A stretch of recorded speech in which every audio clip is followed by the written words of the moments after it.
नमस्कार, मैं हूं संजय शर्मा। आप देख रहे हैं 4 PM न्यूज़ नेटवर्क। मेरा मन नहीं कर रहा कि आज मैं आपको बहुत सारे डाटा जुटाऊं और फिर आंकड़ों पे देश की राजनीति बताऊं, देश की राजनीति के किस्से बताऊं। मन भारी हो रहा है। मैंने सुबह से कई बार वो खबर देखी जिसमें एक प्यारी सी बच्ची अंकिता भंडारी को भारतीय जनता पार्टी के एक बड़े नेता के बेटे ने बेरहमी से मारा और मार के गंगा नदी में फेंक दिया।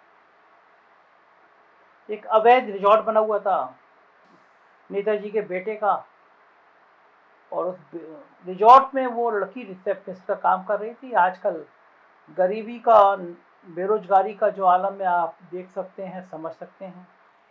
बहुत मामूली तनख्वाह पे वो लड़की नौकरी करने गई थी।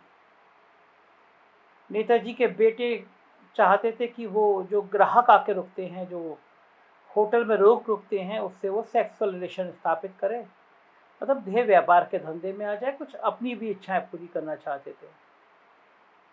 कोई भी सम्मान वाली लड़की, कोई भी परिवार वाली लड़की ये स्वीकार नहीं करेगी। भाई आप रिसेप्शन पे काम करने आई है, वो देह व्यापार के धंधे में शामिल नहीं होने आई है। नेताजी के लड़के को लगा कि हमारी हुकूमत है, हमारे पिता बहुत ताकतवर है, तो लड़की की इतनी हिम्मत कैसे कि वो मना कर दे। लिहाजा लड़की को बेरहमी से मार के वो गंगा में फेंक दिया गया। सुबह से खबरें आ रही हैं, आप सब देख चुके होंगे। उसमें पूरे किस्से कहानियों में नहीं जाना चाहता, मैं कुछ सवाल उठाना चाहता हूँ।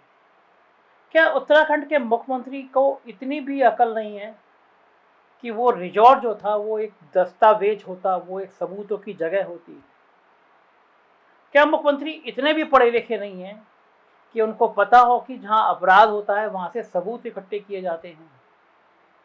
क्या उत्तराखंड के मुख्यमंत्री को ये जरा भी ज्ञान नहीं था कि उनके इस कदम से हत्यारे के खिलाफ जो सबूत हैं वो मिटा दिए जाएंगे?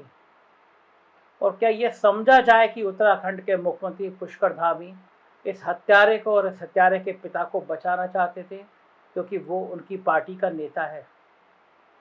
पहले भी पुष्कर धामी पे गंभीर गंभीर आरोप लगते रहे हैं। नकल वाला मामला जो खुल रहा है, जिसमें पुष्कर सिंह धामी के करीबी लोग, विधानसभा अध्यक्ष के करीबी लोग, तमाम भ्रष्टाचार के मामले सामने आ गए उत्तराखंड से। तो पुष्कर धामी का पार्ट 2 सरकार कलंक में घिरती जा रही है।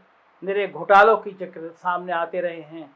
उनके मुख्यमंत्री कार्यालय के कुछ अफसर दागदार के रूप में सामने आ रहे हैं, और ये कृत्य तो मुझे बहुत अंदर से दुख पहुंचा गया। आप बच्चा जानता है, वो थोड़ी भी समझ रखता है। वो ये समझता है कि जो रिजॉर्ट होगा जहाँ वो लड़की रहती है, जहाँ वो उसको बुलाया गया होगा, ये सब दस्तावेज, ये सब संकलन वाले सबूत हैं।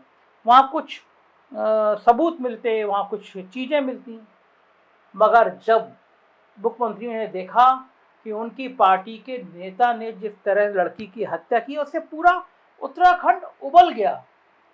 बहुत देवभूमि है, बहुत शांत भूमि है, लेकिन वहाँ के लोगों को लगा कि उनकी एक बेटी को इस तरह मार के फेंक दिया गया, तो पूरा उत्तराखंड उबल पड़ा।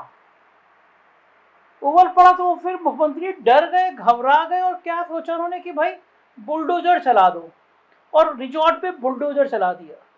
जिस समय बुलडोजर चलाने का फैसला किया मुख्यमंत्री जी, तो उस समय आपने ये नहीं सोचा कि वहाँ के सारे सबूत आप खत्म करने जा रहे हैं, वहाँ के सारे सबूत मिटा देंगे। या विनोद आर्या से आपने डील की थी कि उसको और उसके हत्यारे बेटे को आप बचा लेंगे, और आप मुख्यमंत्री रहते हुए अगर ये फैसला आपका था कि जाओ और बुलडोजर चला दो, और आपको ये भी नहीं पता था कि वहाँ के सबूत मिट जाएंगे, तो क्षमा कीजिएगा, आप मुख्यमंत्री होने लायक ही नहीं है। केवल सस्ती लोकप्रियता पाने के लिए आपने, केवल उबलते हुए उत्तराखंड को शांत करने के लिए आपने वो घिनौना कांड कर डाला, जिसमें कहीं ना कहीं आगे चल के उस हत्यारे को कहीं ना कहीं राहत मिलेगी, क्योंकि आपने सारे दस्तावेजों पे, सारे सबूतों पे बुलडोजर चला दिया। कितनी जल्दी थी आपको बुलडोजर चलाने की? जिस समय वो अवैध निर्माण बन रहा था मुख्यमंत्री जी, तब आप कहाँ थे? तब आप और आपकी सरकार कमीशन खा रही थी, अवैध निर्माण को बनने दे रही थी। और जब उस अवैध निर्माण के खिलाफ, उस हत्यारे के खिलाफ लोग सड़क पे आ गए, उस हत्यारे लड़के को पीटने लगे पब्लिक, और पूरा उत्तराखंड उबल गया, तो आपको नौटंकी करने के लिए, जनता को राहत देने के लिए बुलडोजर चलाना याद आ गया? क्या जनता समझती नहीं है मुख्यमंत्री जी आपकी नौटंकी? मुझे बहुत पीड़ा है। नारा था प्रधानमंत्री जी का, बेटी बचाओ बेटी पढ़ाओ। मेरी साइड की स्क्रीन पे आप भारतीय जनता पार्टी के नेताओं की कटिंग्स देख रहे हैं। मैं एक एक किस्से में नहीं जाना चाहता। हर हफ्ते कहीं ना कहीं से घटना आती है सामने कि भाजपा के एक नेता ने ये घिनौना कांड कर डाला।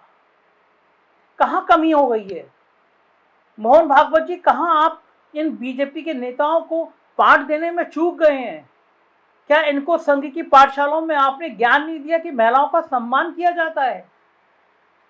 उत्तर प्रदेश के उन्नाव की बेटी थी, भारतीय जनता पार्टी के विधायक ने उसको बुलाकर रेप किया। लड़की रोती रही, चिल्लाती रही, बाप को गलत धाराओं में जेल भेज दिया। लड़की आई अपने ऊपर, मुख्यमंत्री के घर पे अपने ऊपर पेट्रोल छिड़क लिया, तब सरकार की आंखें खुली। विपक्ष ने जब हल्ला मचाया, लड़के की बाप की जेल में हत्या कर दी गई। जब पूरे देश में तूल पकड़ गया, सुप्रीम कोर्ट में चला गया, तो विधायक जी पकड़े गए, विधायक जी को सजा हो गई। लेकिन क्या जरूरी है कि पहले पूरे देश में हल्ला हो? क्या जरूरी है कि सुप्रीम कोर्ट आदेश दे? खुद आपको बेटियों की रक्षा का ख्याल नहीं आता। बड़ा सवाल यह है कि ये मंत्रियों के, ये नेताओं के बच्चों को ये हिम्मत कैसे आ जाती है कि वो अंकिता भंडारी जैसी मासूम बच्चियों का शोषण कर सकें, उनकी हत्या कर सकें। इन नेताओं के बच्चों को यह एहसास क्यों नहीं होता कि उनके बाप का रसूख भी उनको बचा नहीं पाएगा अगर जनमानस में गुस्सा फैल गया? और इन नेताओं को क्यों समझ नहीं आता कि वो अपने बच्चे को अनुशासन का, अपने बच्चे को अच्छे आचरण का पाठ पढ़ाएं? मैं तमाम जगह देखता हूं जहां पे ज्ञान दिया जाता है कि बेटियों को ऐसे रखना चाहिए, बेटियों को वैसे रखना चाहिए, बेटियों को संस्कार वाला बनाना चाहिए। भारतीय जनता पार्टी के नेताओं को चाहिए कि नेताओं से कहें कि अपने बच्चों को संस्कार सिखाइए, अपने बेटों को संस्कार सिखाइए। बेटियां तो संस्कारित होती हैं, बेटियां तो घर की चिड़ियां होती हैं, घर के आंगन की परियां होती हैं। अपने बेटों को संस्कार सिखाइए, क्योंकि जैसा बाप वैसा बेटा। जो गुंडई बेटा बाप करता है वो ही गुंडई बेटा करता है। हमने उत्तर प्रदेश में भी अमरमणि त्रिपाठी के बेटे अमनप्रणीत त्रिपाठी को वही गुंडागर्दी करते हुए देखा है। आज मुझसे किसी ने पूछा, गंभीर सवाल पूछा कि भारतीय जनता पार्टी के नेता सारी राजनीति संघ से सीखते हैं और संघ इनको क्या सिखाता है? संघ महिलाओं का क्या निषेध करता है? संघ की किसी पाठशाला में, किसी प्रचारक में महिलाएं नहीं होती हैं। संघ की कोई प्रचारक महिला नहीं होती है। भारतीय जनता पार्टी की आत्मा है संघ। तो आप महिलाओं से तो एक दूरी पहले ही बना लेते हैं। आप मान लेते हैं कि महिलाएं इस योग्य नहीं है।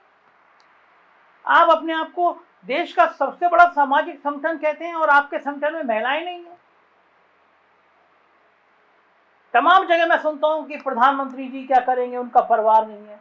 पत्नी है लेकिन उन्हें पत्नी को छोड़ रखा है, तो एक तरह से वो लोग भी प्रधानमंत्री को भी बिना परिवार का मान लेते हैं। प्रधानमंत्री जी क्या करेंगे, उनका परिवार नहीं है। मुख्यमंत्री जी क्या करेंगे, उनका परिवार नहीं है। फलाना व्यक्ति क्या करेगा, उसने शादी की, उसका परिवार नहीं है। कहना क्या चाहते हैं आप कि जिसका परिवार होगा, जिसके घर में पत्नी होगी, वही भ्रष्टाचार करेगा?